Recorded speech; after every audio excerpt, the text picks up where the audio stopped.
it takes a minute or two to people to trickle in. I don't even have the PowerPoint in front of me. Is that fine? Oh, that's totally fine. Can you see my screen? If you Yes. can't, that's totally fine. No, I can see. Yeah. Perfect.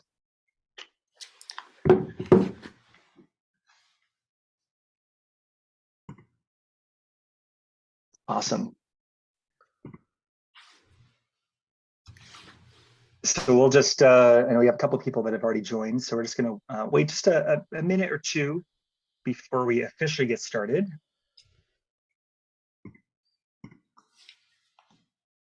Unfortunately, there's no hold music or like, waiting room music.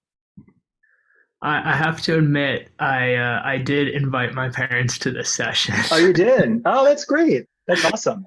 I The went more back the and merrier. forth because I always have mixed feelings. I don't. That is very interesting. We have our That guests. that might be my father then, or I Ah, wonder. that could be it. It's a So doppelganger. yeah. So what I'll AJ, do. AJ, it's your dad. I apologize for interrupting, Christopher. You sent me your link, I think, as the host. I've got to get off. Oh yeah. That's what it is. No worries, no worries. I'll send over. Actually, I'll drop I'll the leave Zoom now. link. No problem. Sorry That's why we about got that. the extra Jeez. host here. So bear with me for a second, everybody. We're just gonna get this situated here. And hey, no problem. Hey, there's always technical errors, technical things. So the ghost of the past. I know. I was like, who's this doppelganger? So AJ, I don't know if I'm gonna go ahead and bear with me for 1 second. It's kind of tough because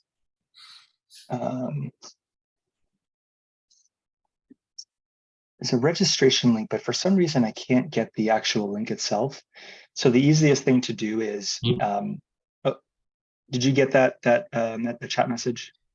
Yes, I did. Okay, if you want to just zip that over to your parents real quick, I'll give you 30 seconds and then we'll go ahead and get started. All they do is just register and then they'll get the link. Okay, thanks. Thank you everybody for your patience as we're working through this little technical difficulty here.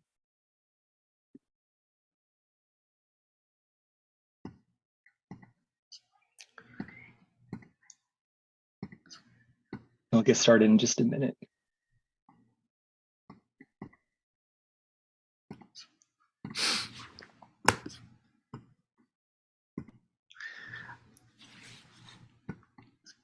I've changed my mind. I'm not gonna send it over. It's fine. My dad knows me well enough, so. Well, we're recording this anyway, so we'll send it over to your parents. So, all good. We'll go ahead and get started. Welcome everybody. My name is Christopher Jack. You can call me CJ. I'm one of the partnerships managers here at Polygence. And tonight we have an Ask Me Anything style webinar with AJ Naddaff, who is a comparative literature PhD candidate at Stanford University. This is the 5th AMA that we've done here at Polygence, and really the goal of these webinars is really just to be a conversation between myself and the attendee, but also an opportunity for anybody that's in the audience to jump in with any questions about the journalism field, the writing field, comparative literature field. We'll really just kind of talk through a lot of different aspects of AJ's background and really just what led him to where he is today. So just as a quick overview, what we're going to be covering is AJ going to jump in and he's going to talk a little bit about himself, just kind of provide a brief overview about him and his background. He's also going to talk about the journalism field and also comparative literature fields and creative writing fields. So we're kind of talking about multiple fields here, but really the core of this is writing and reading. So of course, there's multiple domains here, but we're going to be, sort of talking about reading and writing here. AJ will talk about his journey to Stanford. And of course, because we are a mentorship program here at Polygence, he's going to talk about his experience as a mentor here at Polygence, and also talk about his mentees, and also how mentorship has impacted him along the way to his journey to Stanford. And then we'll talk about next steps for any of those students or counselors that may have students, or parents that may have sons or daughters that are interested in writing comparative literature and journalism, and sort of what the next steps could be to further pursue those fields. So as I mentioned, this is an Ask Me Anything style webinar. So again, anybody at any time, feel free to jump in with any questions. No need to wait until the end of the presentation to ask questions. Feel free to jump in at any point along the way. What I'm going to do is I'll field those questions as they come, and then I'll interject and ask those questions to AJ in between some of the questions that I'll be asking him as well. So again, don't hesitate to jump in the Q&A section. Should be at the bottom of your screen. Feel free to jump in and add a question at any time. So without further ado, I'll pass this over to AJ. Thank you, CJ. We've already bonded over this, nickname. Yeah, I'm honored to be here, first of all, and I really want to make this personable, and I want to encourage people to chime in at any point, because I think that's how the audience members will get the most out of this. I will tailor it a bit to focus a bit on the high school experience, at least in my introduction, because I imagine some of you are at that stage or thinking about Polygence. So I grew up in the suburbs of Boston. My mom is from Belgium, small country next to France, and she's from the French-speaking part. So I grew up speaking French with my mom. My dad is from the town that I grew up in, but of Lebanese heritage. Was always way closer to my mom's heritage, just because she's first generation. So that's kind of a typical phenomenon, and would go back to Belgium a lot. But when I started to, and so my mom is a French teacher as well. I think that had an influence on me, and I was navigating different in high school, trying to find myself, and that led to me going to various high schools actually. But I had this really transformative experience at a semester school. I don't know if anyone knows has heard of a semester school, but I went to this unique, essentially a school on a farm in rural Vermont for 5 months, called the Mountain School, affiliated with Milton Academy in the Boston area. Before that, I was at a large all-boys Catholic high school. So now I was transported into this smaller, really experiential environment where you would take rigorous academic classes, and also you would work the land and work on the farm. I bring that all up because that was my first moment where I was forced to, through English class, to journal every week, and really where I started to become introspective and think about interiority and writing, and get into the craft of writing and writing about my past experiences, a lot of sort of questions that I've been dealing with in middle school and high school. And the head of my English teacher and the director of the Mountain School, so after I finished that, I went to my mom's French teacher at a small private school, so I switched there afterwards. But then from there, I ended up going to Davidson College, which is a liberal arts school, and the head, as I was saying, the head of the Mountain School and my English teacher went to Davidson. At Davidson, I studied political science.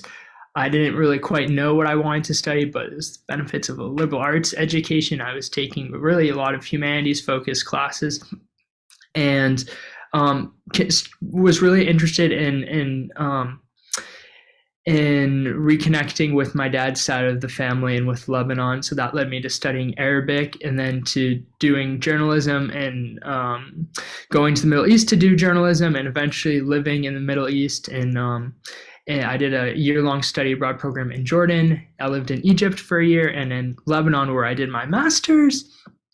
And I most recently was in Lebanon about 6 months ago, where I was pursuing journalism. And that was the last thing I did before getting into this PhD program at Stanford. That's awesome. AJ, I actually had a question for you as you were talking about your sort of international experience. I actually myself, I taught abroad for a number of years, and a lot of the individuals that I've met that were lived internationally and maybe they taught or they worked internationally, it really did have a significant impact on not just them personally, but also their career paths. I know we'll jump into sort of your journey in more detail in just a moment here, but how much did living abroad impact your career path? Mm. It was extremely transformative, and it's obviously I have a retrospective perspective on just how transformative it was, because at the time, I mean, I can just backtrack, because when I think of abroad, I think of my time in the Middle East. That's what abroad means to me. But I had been going to Belgium since I was 1 year old, and I had had this sort of multicultural experience. And so that was sort of natural. And for a long time, I sort of, a lot of people who have multicultural backgrounds, immigrant backgrounds, I know how this is really widespread now, feel sort of always out of place or exiled in some way, like they're not quite ever home here or there. And I kind of felt that navigating different languages, and so, but I always felt like there is a lot of shared commonalities culturally with Belgium and the United States. But then when I went to Jordan for the first time, and it was during Ramadan, and I heard the sound of like the mosque for the call to prayer, and it just felt, it was such a different cultural experience, and how people view you in turn shapes how you sort of can perceive yourself. And so people started, when I was in Jordan, were really curious about my Middle Eastern heritage, and about I never thought of myself as being Arab or as having anything really connected to that part of the world, because my dad had never been. It was my great grandparents who immigrated, but it was so transformative that it allowed me to take on in sort of a new identity, a new self-perception, and it made me really curious about this sort of genre of a lot of writers. I guess it's a world literature genre, but just who are really interested in travel writing, or in going to foreign places and writing about their experience, but oftentimes going back to finding their roots. And there's sort of a tradition of that in the Middle East literary genealogy, if you will. Yeah, got it. No, that's super fascinating. It seems like there's a lot of journalists that get their inspiration and sort of their career path is driven largely because they travel internationally. Something just sort of clicks with them. Maybe they're returning back to their sort of their native culture or their familial culture, and it sort of sparks an interest in world travel, but also sort of world journalism and world literature. So I definitely want to jump into kind of the overview of these different fields, because you have such a diverse background. You have been a journalist. You also have some experience as a creative writer. You're also a PhD candidate in comparative literature. Can you talk a little bit about sort of how we define each of these fields more specifically? Sure. I mean,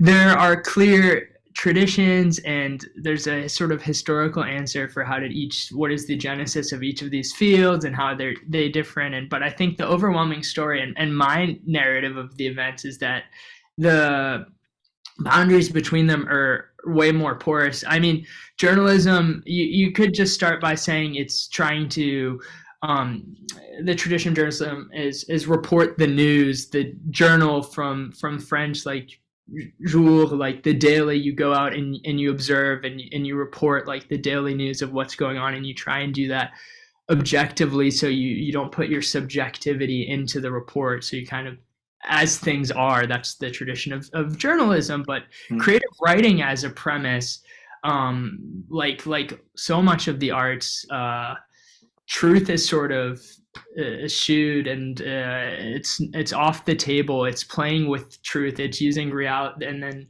that's why like the realist novel was such a huge sort of genre, because it was a way of trying to describe the truth in a way, but playing with what really is true. And also, you could argue that in creative writing, imagination is more at play. But I would definitely say, right, creative writing, there's an element of fiction, supposedly, but not even, because there's nonfiction narrative, which is creative, you could argue, which is why I'm saying it's all sort of blurry. And that's I think the creative is probably the most important word and adjective out of all of these. And then comparative literature started out with also this really lofty ambition of let's like try and get all the languages, like sort of this Babel, like Tower of Babel. Let's get all the languages on,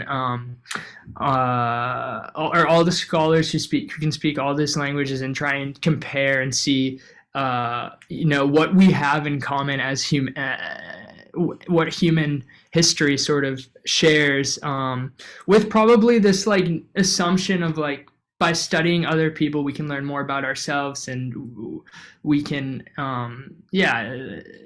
it can help us maybe make the world, understand more of the world to make the world better, I suppose, is part of that assumption, for how it started out. But really what I do in comparative literature, I mean, there's people in my department who just study like 20th century American literature, American novelists, and I think comparative literature is interesting because it's not just different languages, that's so much of it, but it can also be sort of different intellectual traditions that are mixed with literature. So literature and philosophy, literature and history, and also like different time periods too. And there's sort of a collaborative component as well, because how can you possibly compare the literatures? Totally. I want to actually ask, and again, this kind of goes into the next slide a little bit, but you have this background in these three fields, and you also, if I remember correctly, you have experience with Arab studies. And why comparative literature? Why was that the choice that you made, as opposed to, journalism and sort of a journalism career, which we'll talk more about because you worked for the AP, or even creative writing, writing novels? And why comparative literature as opposed to the other fields? There's a really practical answer to that, and there's more of a philosophical one. The practical one is it's a nice cushion. Like I've sort of hit the jackpot in a way. I mean, I think being a graduate student at Stanford, of all places, is in some ways near utopian for graduate student life, because you're financially compensated pretty well compared to, there's not this huge discrepancy. Like you feel, I mean, I'm at a very STEM place, but I still feel like there's financial support and there's incredible people here. And so it's like buying me time, but buying me time to do what?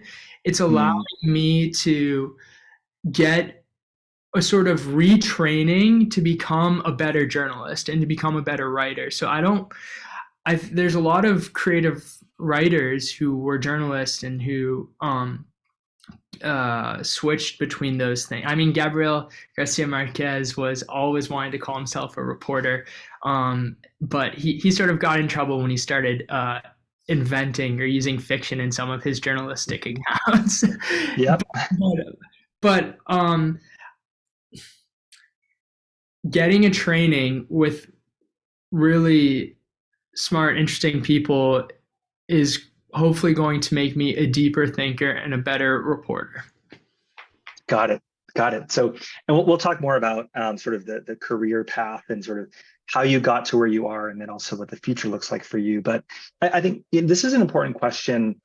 Um, why are each of these fields important and exciting? But I also want to sort of provide a little bit of context to this question because, you know, right now, and I think a lot of the folks in the audience right now, whether you're, a student, a parent, or a college counselor, there's this huge emphasis on STEM, and certainly there's a reason why we're constantly innovating as a culture. New technology, engineering is a very important part of what we do, but there seems to be this sense that some of these, I would say, creative writing and non-STEM fields are sort of going by the wayside. I know, like, a lot of colleges, they start to, pull the plug on some of these programs, but can you talk a little bit more about, if you're a student, why would you consider pursuing, one of these majors as opposed to engineering or something more STEM focused? I mean, I think ultimately as a student, you should find what excites you and what you're passionate about. And I think what you're passionate about is what you're going to do well. And what the things and the questions that you have, maybe you try out. That's the beauty. I am a proponent of liberal arts education. I did have to take a statistics class in college. I did have to take a science lab class. I did have to, but I was always inclined to self-expression. And I think fundamentally, what this comes down to for me is that I'm really interested in storytelling. And I think actually there doesn't have to be sort of one theme in this conversation, CJ, is that these boundaries that we create are actually more porous. And one thing in my life that I've sort of been known for is being really intransigent and stubborn and persistent. And so I sort of just followed my intuition and my passion for storytelling. But why am I saying that? Because I think if you're a scientist, or if you go and you study science or marine biology, you need the humanities training in a way, or you need a humanist to help you try and narrativize and tell your story in a compelling way. So that's why, I mean, not only is there a really long historical tradition for the humanities, and so that's why I'm not too worried about our extinction, but also I think there's a real sort of value in this training, in creative expression, in narrativization, in being able to tell compelling stories. And you can see that in all fields. And there certainly is a correlation between studying literature and then being able to tell a story. And part of what we're talking about are different genres, but I hope that answered your question. It sounds like, it doesn't have to be mutually exclusive, is what you're trying to say. That you could be a STEM focused, person, but you could still explore journalism as a minor. I'm just kind of putting this in the context of higher education, and that has value towards the work that you do as an engineer, or if you're doing comparative literature, if you're doing creative writing, that it does have. It allows you to, as you say, tell the story of the engineering work that you do. I think you spoke much more eloquently than I could about sort of that overlap, but that there is a perception, and I hear this a lot from college counselors, students, and parents, and also in the media as well, that there is sort of this black and white demarcation between STEM and non-STEM. And I think those that are in the field maybe understand that that's not necessarily the case, that there is overlap between STEM and non-STEM. So we could certainly talk more about that and go down the rabbit hole of that. We could probably spend about 20 minutes talking about that. But I want to jump in real quick before we jump into your personal journey about just the career paths. About journalism, creative writing, comparative literature. So let's just say I'm a student, I'm interested in one of these fields, and just thinking whether it's a bachelor's degree, master's, PhD, what could I do with a degree in journalism or creative writing or comparative literature? Oh, I think what's so central to this is being creative, because there are so many things you can do, and and cultivating this ability to be able to pitch and to sort of sell yourself and to try and sell ideas is one of the skills that you get especially from journalism. And so you could government, for example, is open. For a while I thought maybe I would work maybe in the State Department, or trying to be a diplomat or foreign service officer that sort of fulfills this a desire to do good in the world and to be sent abroad, and to travel, and then there's the whole NGO world as well, the foreign NGO world. Like there's so many different things. There's advertising, there's marketing. If you wanted something more in the sort of corporation world, I think you could open up if you're into aesthetics, there's the whole art world and museum and curatorial world, and you could get into documentary filmmaking, and you could get into wanting to make films, and there's sort of a lot of possibilities with, I think, it sounds weird to say, but it's really GPA doesn't matter as much down the road, and I don't really think like what your major is matters too much. I think it's more about like the people you meet and the internships that you do, and the vision that you have and the passion that you have and that you bring. And perhaps also what's really important and valuable is an ability to work well with others, to collaborate. And I think that's something that journalists sort of naturally have to do well, because you're working with so many sources and you're trying to build trust, and that is a skill that requires creation, and that serves well beyond the college degree. Yeah, and I actually want to add one more thing to what you're saying. So I think that's a great selling point for those that are interested in one of these career paths. I was formerly an admissions assistant director for a tech boot camp, and what was interesting is one of the offerings that we had was what's called UX UI. UX UI is effectively sort of the interface on web pages and apps and things like that. And those it's can be somewhat technical, can involve coding. What's interesting is the students that tended to do really well in the program were those that had a more artistic background, whether it's creative writing, comparative literature. Those individuals really had an understanding of how to tell the story visually. And those that had like coding backgrounds and more technical backgrounds tended to struggle a little bit, because they couldn't quite grasp sort of the narrative that that you may be trying to convey on a website or on an application. So just sort of wanted to add one more thing to your pitch there about these career paths. But I would like to also jump into your journey. So can you talk, you mentioned this a little bit earlier, but can you talk a little bit more about what sparked that interest in writing comparative literature and journalism? How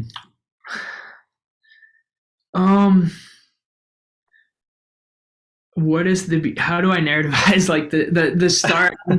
There's so many sources, right? Is it because my step grandfather taught political science in Belgium and would take me and my grandmother on trips around Europe that were culturally infused with history and with art and with politics at a young age, and sort of that desire. And then my mentor when I got to college in Arab studies department and said, of course you can travel to the Middle East of course you can even live in Jordan and learn Arabic and do something like a Fulbright, or was it like even, but the gap between that would be then like in high school where after coming back from the mountain school, I decided to to launch a college newspaper through serendipity. That's how so much of this happens, being at the right place at the right time.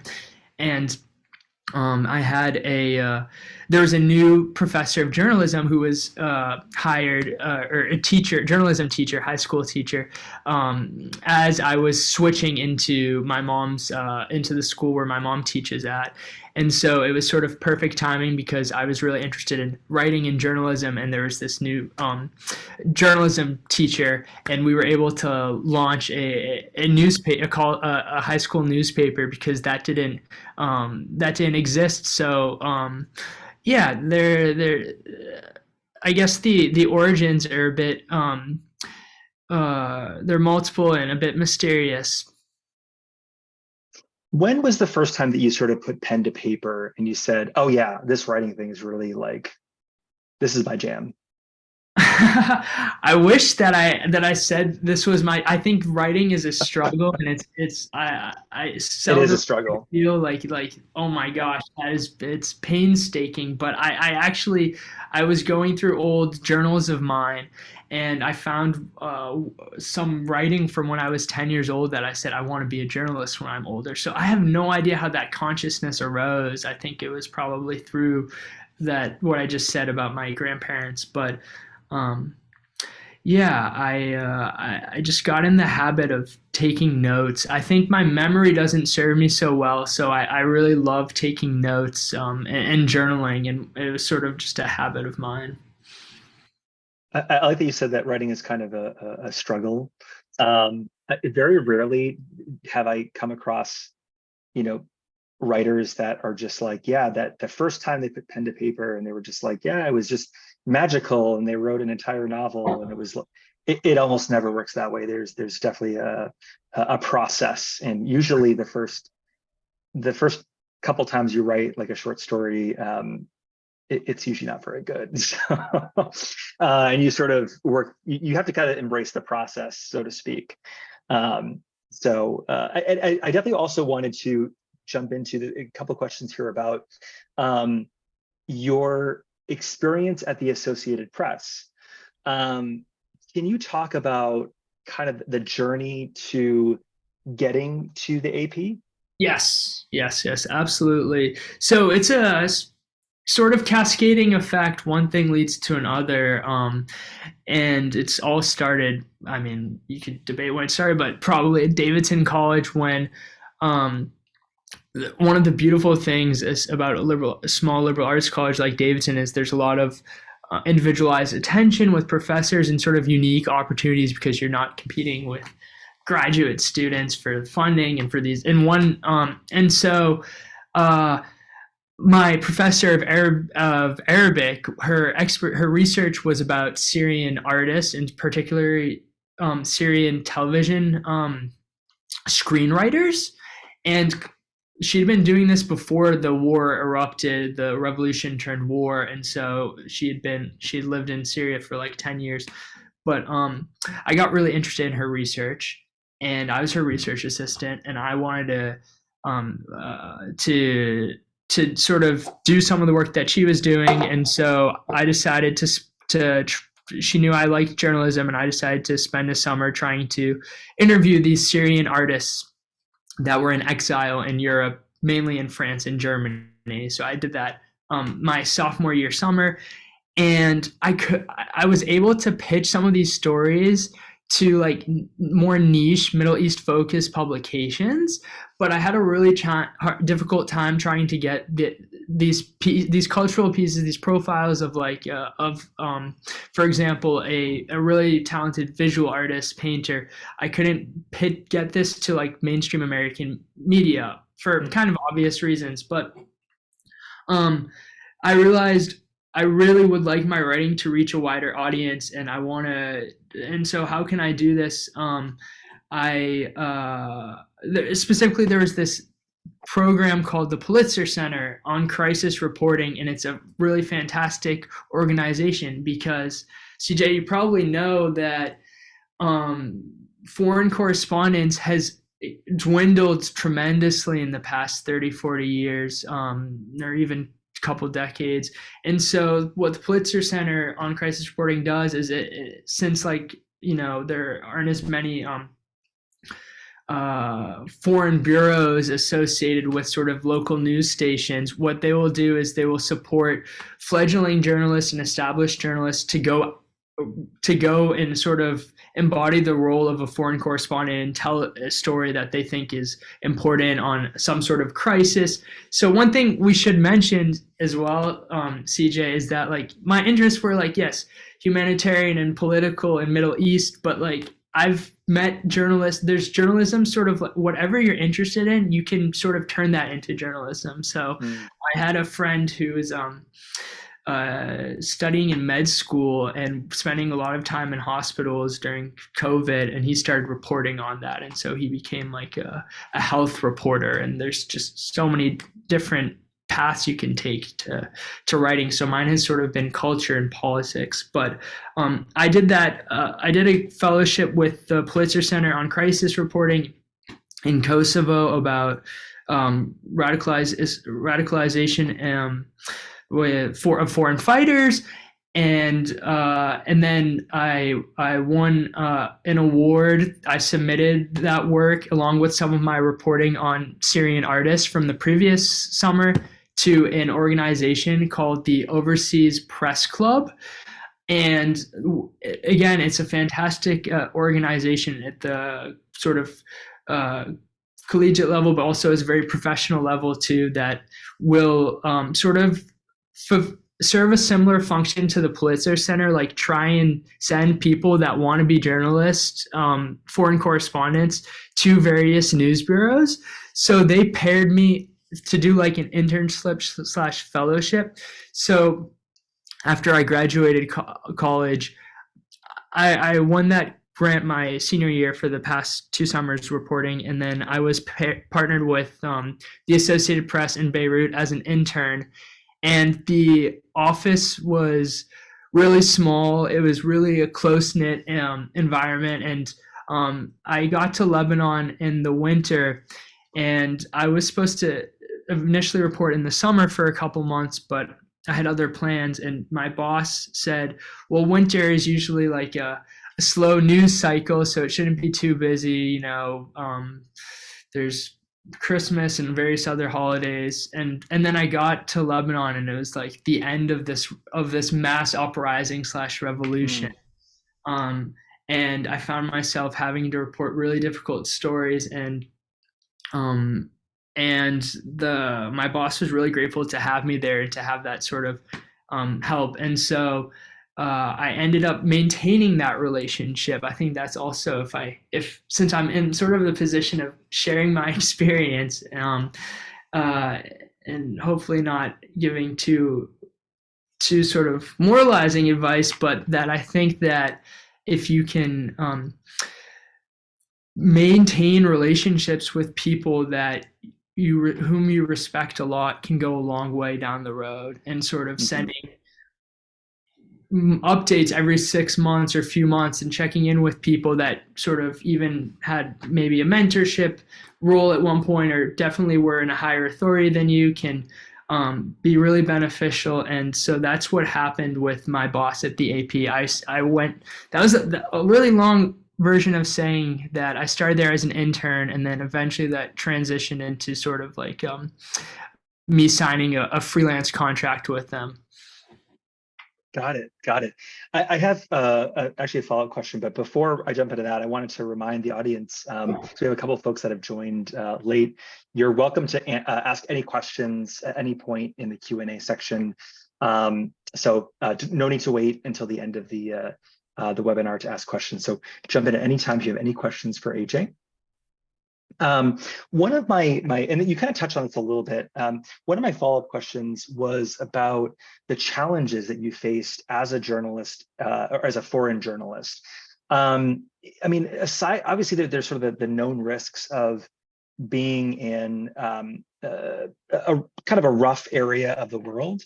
But what other challenges did you face along the way? I mean, like technical challenges or, access to individuals, like language barrier. Tell me more about that. Oh gosh.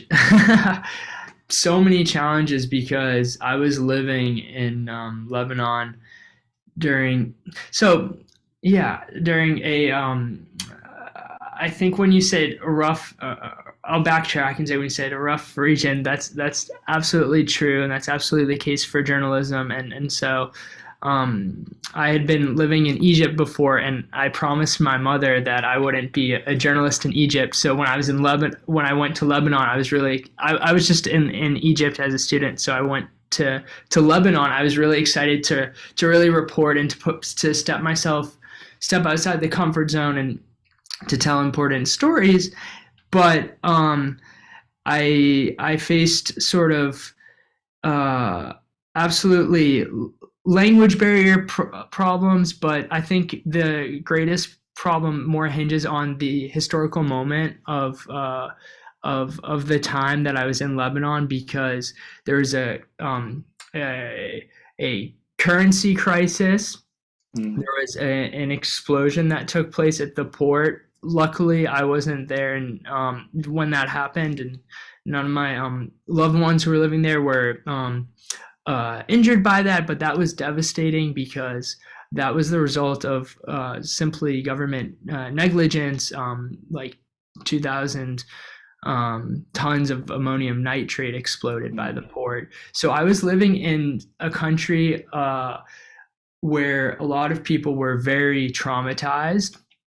And I'd sort of watched what typically had happened, and what had sort of happened in the region, for those who know about the Arab Spring, was a moment of euphoria and hope and optimism, and this sort of typical of revolutions that then dwindled out. So a lot of pessimism and defeatism and really difficult living conditions. So as a journalist, bearing witness to that and trying to report on that ethically was really challenging. Interesting. One question I had, and actually Rob has a question here, but I want to hold off on that question for just a moment, because you mentioned you were at the AP for about a year. If I'm, is that right? About a year or so? Yeah. What was the reason for leaving the AP? Also purely sort of pragmatic, to join Stanford's comparative literature department. I really it was a really difficult decision. I sort of had to weigh out my options. There was also I'll just say that for now. Yeah, and this is actually kind of a setup question, because you mentioned earlier that part of the reason why you're doing this comparative literature PhD is to be more thoughtful about journalism and the journalism that what sounds like you may do in the future. So does that mean that maybe after you're done with your comparative literature PhD, that you may go back into the field as a journalist? Or what does that look like as maybe a next step once you get your PhD?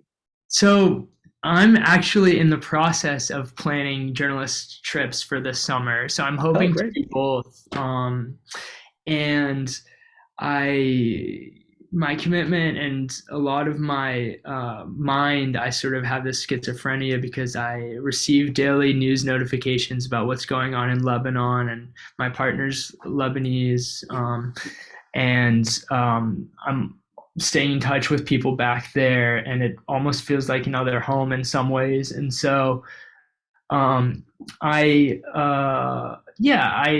just think that getting this degree will position me better for job security in the future, but also just mainly to be able to write like deeper, more nuanced, more complicated stories. And I feel so lucky that I'm at a place where I'm sort of getting paid to just read great literature. Like that's what I get to do. And it feels like an extraordinary privilege and luxury, but I recognize there's responsibility to that too.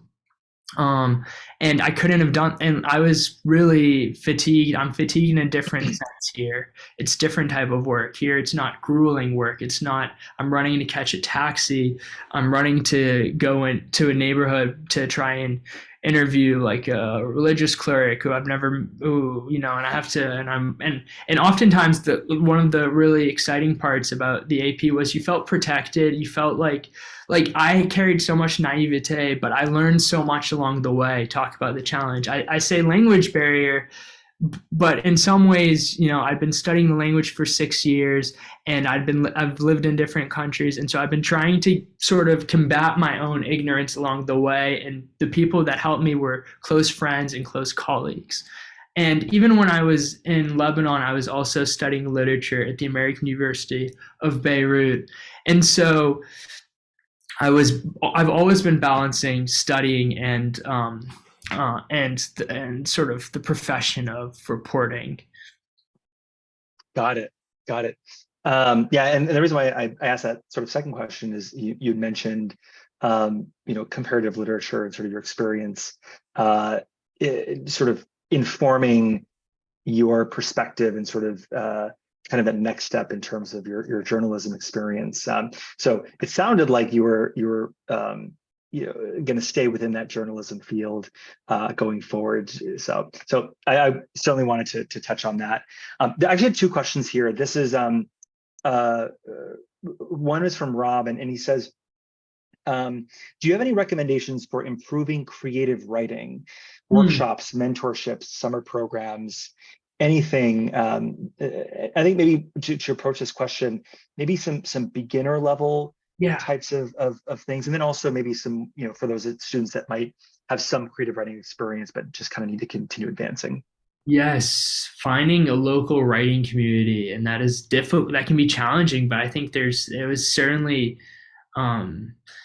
if COVID sort of allowed anything or had any positive side to it, at least on the personal level, it was time to sort of take a step back and reprioritize and try and find new communities. And this was particularly online, was one such outlet. So I know there was a lot of different, I'm speaking sort of abstractly, but different venues where you could sort of, or even with a friend, like say, let's organize once a week from like 12 to 1, get on a Zoom call and like write together. But like, I guess now in this post-pandemic world, there's the luxury of meeting up in person, which is probably more fruitful.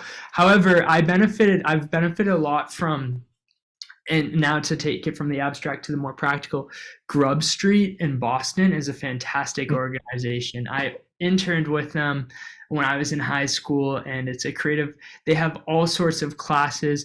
I've gotten like 3 scholarships with them by just applying for financial aid, because they can be quite expensive for like a 6-week short story class, or there's like a memoir class, there's a beginner creative writing class, there's a novel class, there's all sorts of creative writing classes. I'll type that out, but it's not Grubhub, it's Grub Street.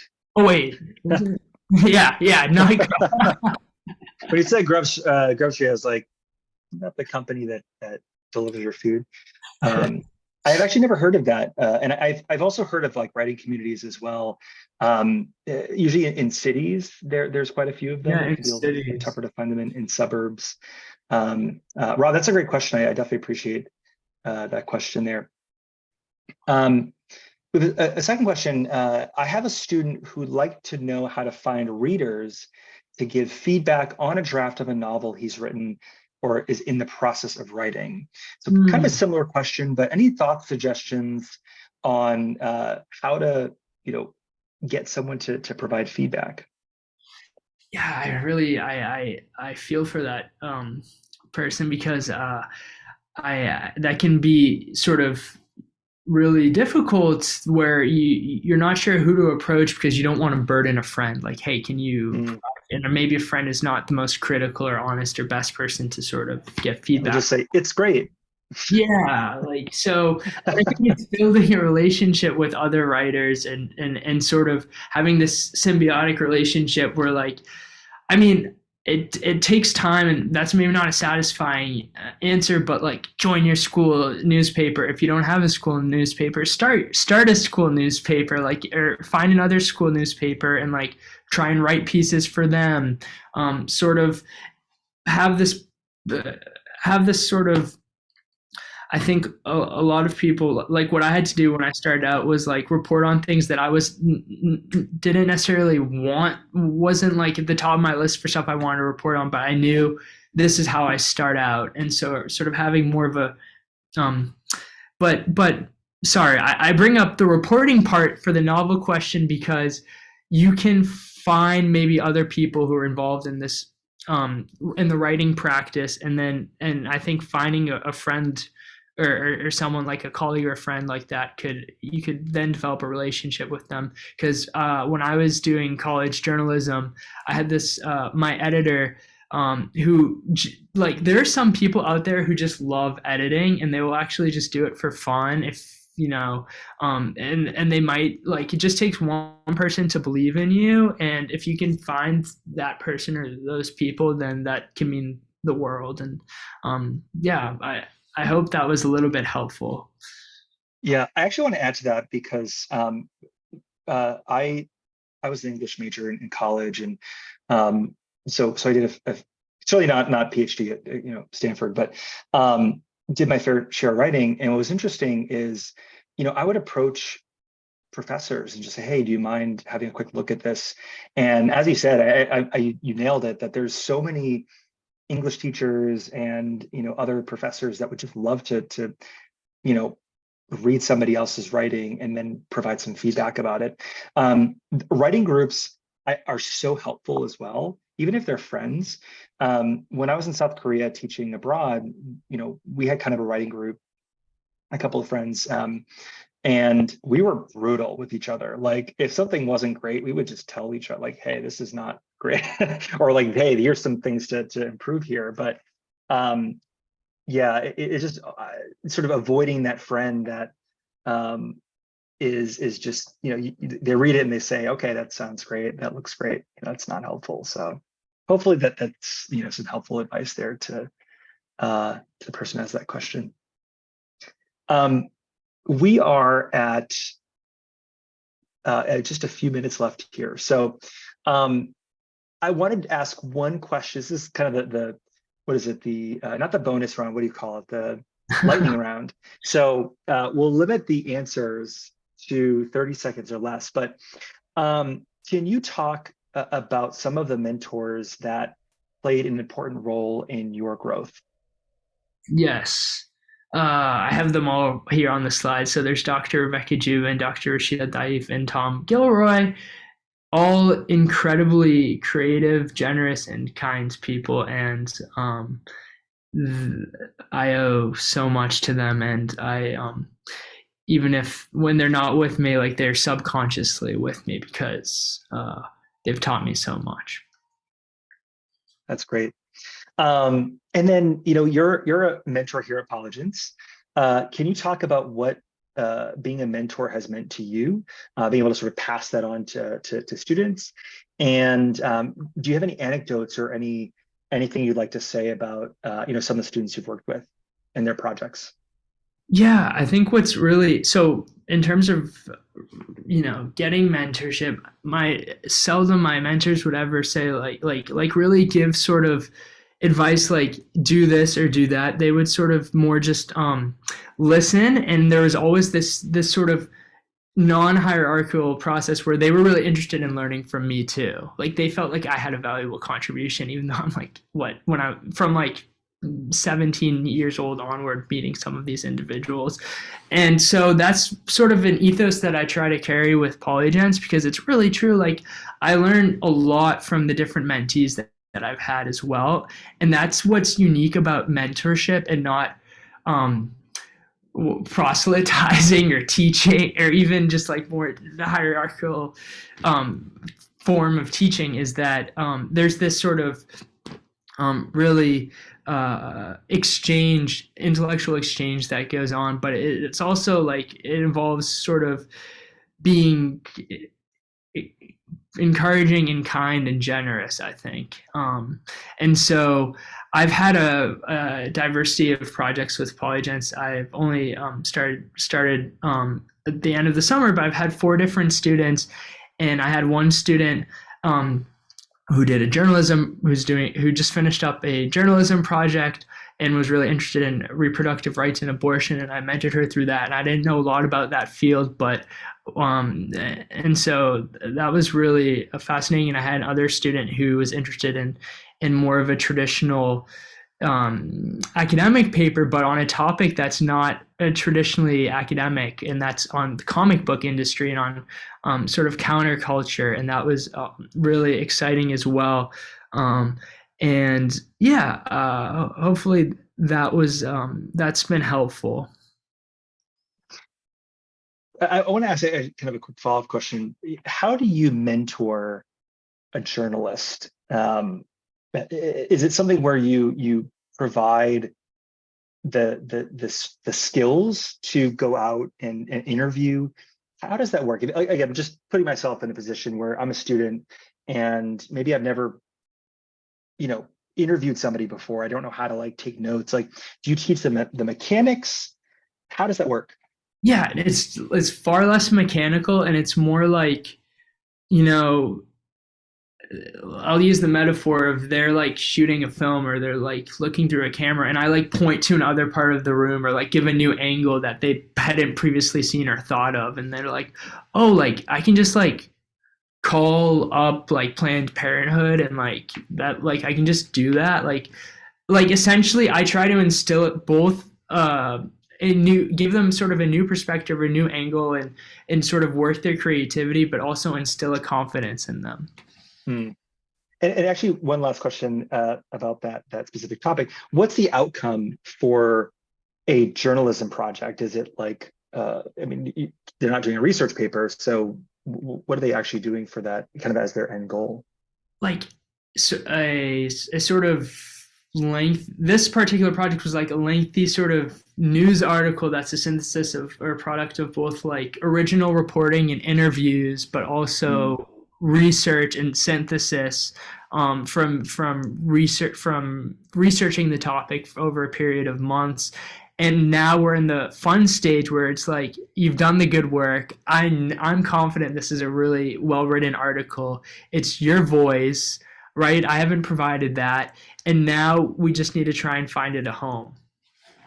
And Right. So you creatively think about that. So if your high school doesn't have a journalism outlet, like this, the persistence of journalism, like you get used to bearing so many rejections, and you try and think creatively about what are other ways to go. So right now that student is reaching out to other high school, like award-winning high school newspapers, digital newspapers, to try and pitch the story to them.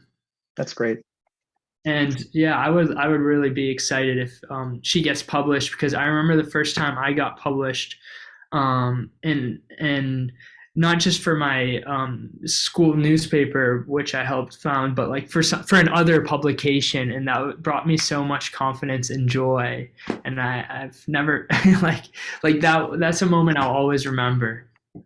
It's sort of like a bug, you just sort of you go through that process and you feel really confident in the work that you do, like any other thing that you're doing, whether it's a research paper or what have you.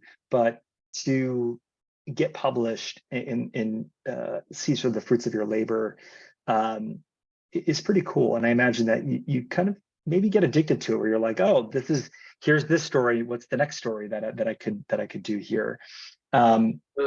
So I know we're at time here, but I wanted to ask just a couple of quick questions before we wrap up. And kind of the main question would be, if you were to give advice to a student interested in journalism or creative writing, or what would be sort of that first step, or what would you advise them to do first if they want to pursue one of these fields?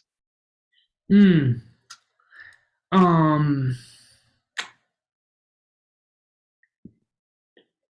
not remain isolated. That is to find a partner, a buddy, a teacher, to reach out to someone, to not be afraid to, especially with the, the digital sphere. Maybe Twitter is not the best. I mean, there's a whole controversy about Twitter and what age and stuff, but like there's so many ways to make other connections. And so I think approaching a teacher at school would be a fantastic way, or someone that you trust, and sort of or a friend, etc. I think is the first advice I would give, because there's only so much you can learn on your own, and the true joy, I think, is by learning from others. Great. I kind of have one last question. I know we're like actually at time, but the last question that I listed here was about doing a project in a non-STEM field, and journalism. You talked about the outcome being publication, sort of going through the journalism process and publishing that. If I were doing like a comparative literature project, what would that look like? Well, there's so many ways it could look like. I think another advice that I would give to your last question, bringing this back, is that just having a passion and going out there and sort of trying to pursue that. So I think partnering with someone, I would still give that advice, but you don't even necessarily need to start the journalistic process. You could just like go to an event or try and read up about something and try and you could publish on Substack or on Medium. There's a lot of other outlets and ways to get started. You don't necessarily have to do that with a mentor right at the start. Now, remind me, so your question was about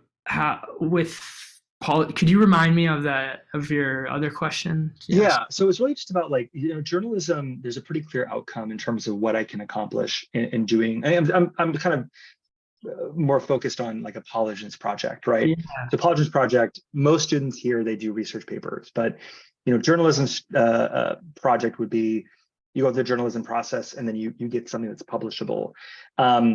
A creative writing project, of course, has a pretty clear deliverable. But for comparative literature, what would that look like as a deliverable? Would it be a research paper? Would it be something else? What would that look like? Yeah, I mean, I would encourage all sorts of creativity. So one outlet could be a podcast, for example. If you just wanted to read a bunch of books that you feel sort of afraid to read on your own because it's in a different part of the world that you're not familiar with, or a different language, and you're curious about translation, or you have some connection to this other literature that's not in the so-called canonical, that's not the literature you're reading in an AP English class, and you want to explore that, and there's not the right outlet, or you're looking for like a really great option, then I could, that's something that if I was assigned to you as a mentor, that I would entertain. And oftentimes I've been lucky where like students have come to me with really specific topics that they want to do.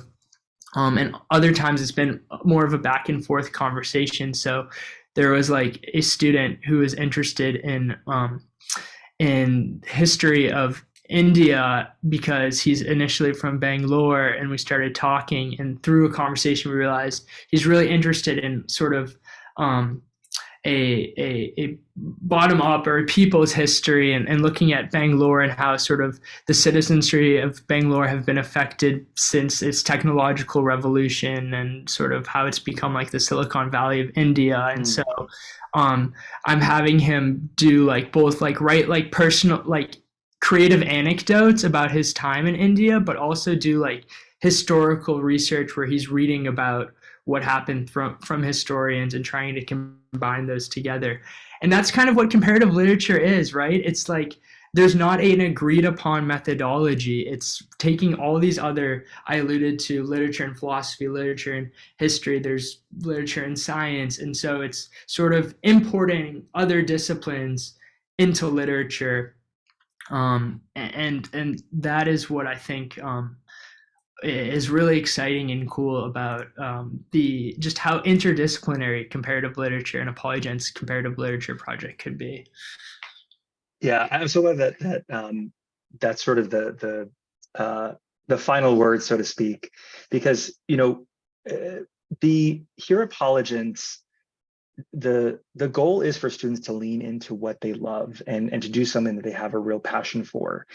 And in comparative literature, journalism, creative writing, students here at Polygence have the opportunity to really do a project in something that they have an interest in.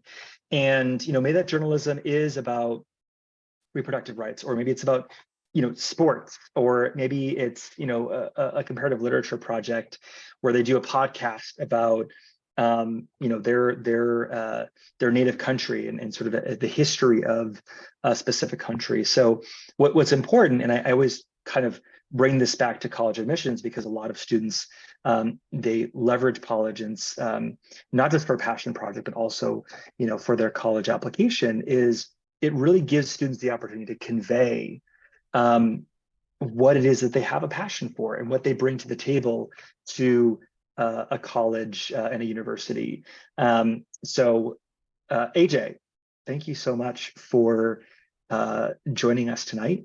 And I wanted to just, before we finish up, because I know we're a little bit over time here, but for any of the students that are listening, if you are interested in moving forward with applying and working with a mentor like AJ, absolutely. All you have to do is just go to polygence.org.